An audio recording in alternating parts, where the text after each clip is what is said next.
This is it. This is the final countdown. I've had my authority for 18 months, and 9 of those 18 months I ran a box truck, and the other 9 months I've switched to a tractor trailer, and I've been consistently losing money. So I started this business like 2 years ago with the hopes of being able to build something that's truly scalable. So my idea was get a truck, hire a driver. Get a second truck, get a second driver. Use a dispatcher, that way I'm hands off. I don't have to do any of the work on a day-to-day basis. I could hopefully just invest in a truck, find a good dispatcher, hire the right driver, and everything runs smoothly, which in theory is a great idea. But as you all probably know, I've had a lot of hiccups along the way. The box truck was cool to get started, and then I had to switch because the rates for the box trucks were not there. I switched to a tractor trailer, and in the beginning of 2022, it was awesome.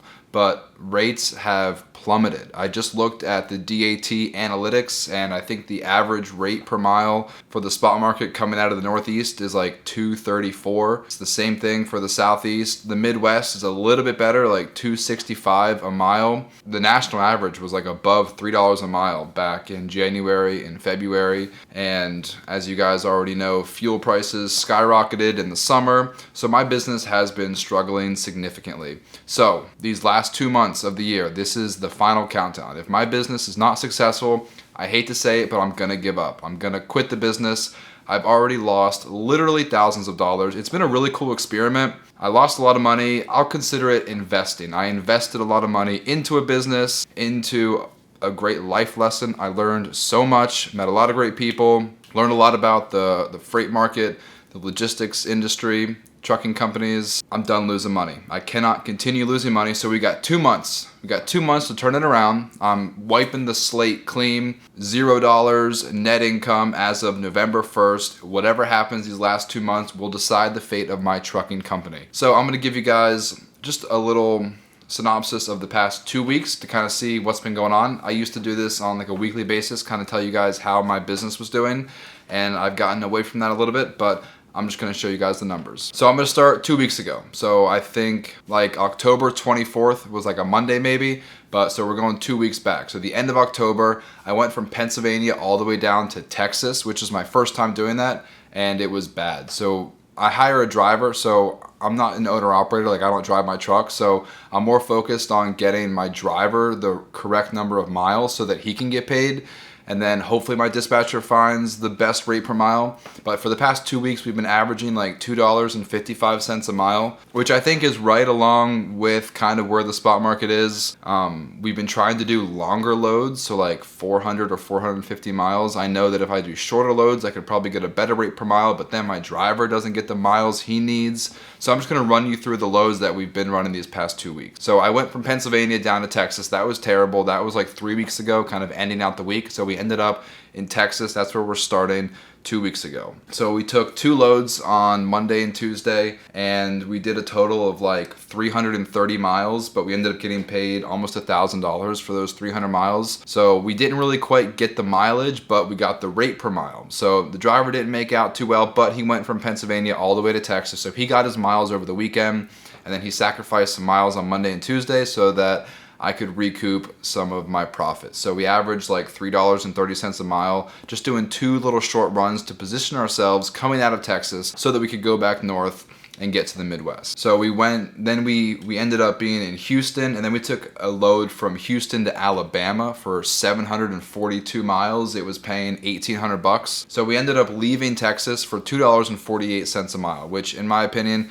that's not terrible considering the fact that now the rates coming out of Texas are more like $2.30. So we got out of Texas at $2.48 a mile. And my cost per mile is like right at $2.40. So anything above $2.40 and I'm making a little bit of profit, assuming everything goes to plan, which as you know, it never does. So we left Texas 2 weeks ago, going to Alabama, making $2.48. And then with everything that's been going on in Florida, the rates coming out of like Alabama, Louisiana, and Georgia, and also Florida have just been garbage. So we went from Alabama to North Carolina for $2.15 a mile, and that really hurt, but it was 500 miles. But I think the average, whenever we average it out, coming from Alabama to North Carolina, it ended up being okay because to finish out the week, we did a short little like 5 mile run and ended up getting paid $400. So I think all in all, 2 weeks ago, like my entire week average was $2.54 a mile.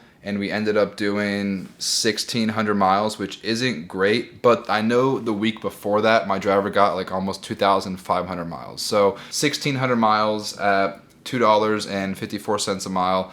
That's not great, but the rate per mile is there, but the mileage wasn't quite there. But like I said, we made up for it in the week before. So that was 2 weeks ago. And then just last week, my truck was in the shop for like Monday and Tuesday because we had a starter issue. So I had to get a brand new starter. So I'm going to talk about my expenses in a couple minutes, but since it came up, I'll just touch on it real quick. I had to get a new starter on last Monday, like 9 or 10 days ago. And I think it ended up costing like $1,500. And while my truck was in the shop, I said, hey, just go ahead and do an oil change while you guys have it. So we paid about $500 for an oil change and $1,500 for the starter. I go to Fleet Pride. I don't really know much. I was going to like some small local mechanic in Harrisburg, Pennsylvania, but they just weren't really reliable. And sometimes the truck took like 2 or 3 days to get fixed. So I've been going to Fleet Pride. I think they're like a national company, but they have a location really close to my driver's house, like 2 or 3 miles away. So it ends up working out pretty well. But the starter, $1,500, oil change, $500 to start off November last week, like October 31st and November 1st is when I got the truck fixed. So my mileage last week again was not very good. I ended up paying my driver a layover for Tuesday while the truck was in the shop, and then he was supposed to leave on Wednesday, but he didn't get to leave until Thursday morning. So we missed the first 3 days of driving last week. He drove from North Carolina over the weekend, got to Pennsylvania, took the truck to the shop, and then he finished out that load on Thursday. It delivered in New York, like on the island. We try not to go there, but it was a decent load. It was paying at $2.27. That's not very good, but it got us from North Carolina back up to Pennsylvania. So 800 miles, paying $1,800. That's $2.27 a mile. I did not make money on that load, but I try not to freak out about individual loads. I try to look at the entire week as a whole. So we went from North Carolina to New York for $2.27, but then we were able to go from New York to Georgia for almost the same number of miles, but we were able to make $2.71 a mile. So I like to average out the load. So I made $2.27 going to New York, and then coming back I made $2.71. So you figure that's about an average of $2.50 a mile. So like I said, my cost per mile is $2.40. So if I can make $2.50, if I can make $2.70 going there and $2.20 coming back, if I can keep bouncing back and forth, $2.70, $2.20, $2.70, $2.20, I'll be happy because I'm averaging $2.50 a mile. That's one thing I've learned. Like before, I used to want like every load needs to be above $2.70. Every load needs to be above $2.80. That was back in March and April when rates were a lot better. But now I realize that it's not always like that. Like you're going to take a bad paying load going to a good area, and then you're going to leave that good area with a really great rate. You're going to go back to a bad area. Like you can't keep on bouncing from good area to good area to good area. So if you guys have a dispatcher, let that be a lesson to you. Like just go easy on your dispatcher and just understand kind of how like the whole country works. Like if you're going to go from the Southeast to the Midwest, you're probably going to take a really bad rate. But then once you get to the Midwest, go back to the Southeast, you're going to get a really good rate. So just look at it from like a week or even 2 or 3 week perspective. Like try not to freak out over every single load. Try to look at like 2, 3, 4, 5 loads combined and look at your average rate per mile. That's going to be a much better indicator of how you're performing instead of looking at each load on an individual basis. All in all, over the past 2 weeks, we did 3,295 miles. So that's like 1,600 miles per week, which is not quite where we want to be. But remember I said that my truck was in the shop for 2 days. So add another 1,000 miles onto those 2 days, and we're right where we want to be at like 2,000 miles a week. So $2.54 per mile, 3,295 miles. I'm okay with that. I can make money as long as everything else goes according to plan. But now let's look at the past 2 weeks. Let's look at the money that I've spent. So that's the money I made $8,380 in 2 weeks, which is not great, but that's what happens. Now let's look. So fuel is going up. 2 weeks ago, I spent like $2,100 on fuel, and I think my average cost was like close to $5 a gallon. It was $4.50 back in August, but now fuel is going back up. So now I think I'm paying closer to like $5 or $5.25 per gallon on fuel, which I'm not thrilled about. but I use the fuel card with my factoring company, and as long as I continue using their fuel card, I get like an extra 0.5% off. And I only use one fuel card. I have Loves and Pilot Flying J call me all the time trying to sell me their cards, and it'd be cool to like have different cards, but I don't want to make things more complicated for my driver. I want to try to keep it simple, so I just have one fuel card, one fuel company. I get all my fuel with that one card. And they give me decent discounts. It is what it is. I feel like fuel, maybe you can get 50 cents off per gallon. Maybe you're getting 20 cents off per gallon. There's pros and cons to whatever fuel card you might have. But 2 weeks ago, I spent $2,000 on fuel. I paid my driver 62 cents per mile. So I ended up paying like $1,300 to my driver. And a couple like 3 or 4 scales, 2 or 3 showers. So all in all, like and then like interest on one of my loans. So $122 a month I pay on interest for my trailer, and like $68 on scales and showers. So that's not too bad. I pay for my driver's showers. I don't know if you guys are owner operators, you pay for your own showers, but if there's any company drivers out there, I'd love to know in the comment section below. Do you have to pay for your own showers, or does your company pay for it? I feel like I'm being a nice guy. He uses the company credit card to pay for his own showers. So 2 weeks ago I made $4,000. But spent $1,300 on my driver, spent $2,000 on fuel. So right there, that's $3,300. So we have like $1,000 left over. Spent another $150 on other expenses. So now we have $850 left over.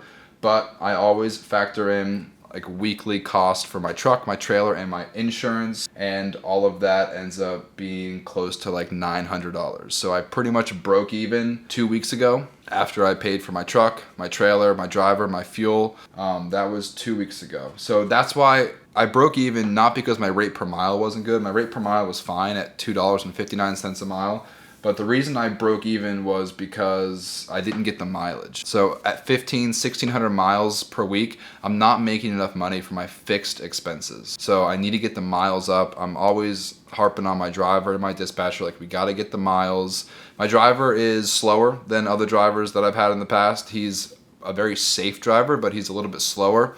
So if I think it's going to take him 4 hours to get there, it's going to take more like 6 or 7 hours to get there. So that kind of makes it hard for us to get 500 miles per day. But we usually average like 400 miles per day. But all in all, I'm not going to put the numbers on the screen because I know these numbers are boring. All in all, at the end of the week, I just about broke even. So that was like the last week of October.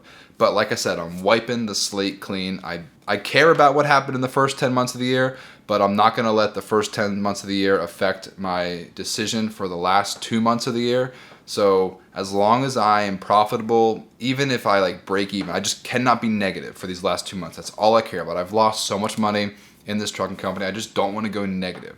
So as long as I can break even these last 2 months of the year, now that I'm away from the staffing agency, I'm paying my driver straight up from my company, I will keep the trucking company. But I promise you, if I'm not profitable these last 2 months, I need to get rid of this trucking company because it just doesn't make sense for me to lose money month after month, year after year. It's just not working. Okay, so that was 2 weeks ago, just about broke even.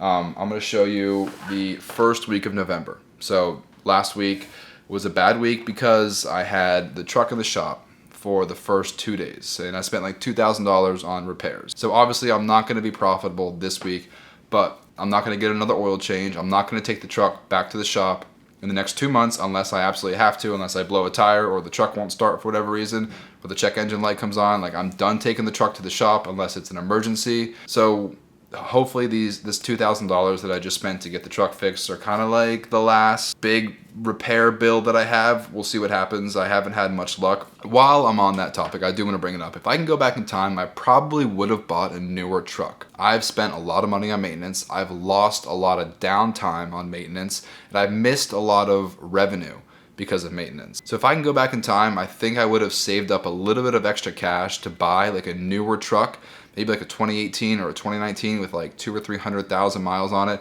I'm not quite there yet buying a brand new truck because they cost like $160,000, but maybe like $100,000, $110,000 on like a 2019 or a 2020 truck with a lot less miles. I think that would have saved me a lot of downtime. I think that would have saved me a lot of cost on repairs. So if this business is profitable in these last 2 months and I decide to keep the business, my next truck is going to be newer and fewer miles. Hopefully my driver's happier and I spend less on maintenance, because maintenance has been kicking my butt. Okay, so last week I spent like $1,500 on fuel. I made like $4,000, but I spent $2,000 on maintenance. So I ended up losing like $1,500 last week because I missed out on 3 days of revenue and I spent $2,000 getting the truck fixed.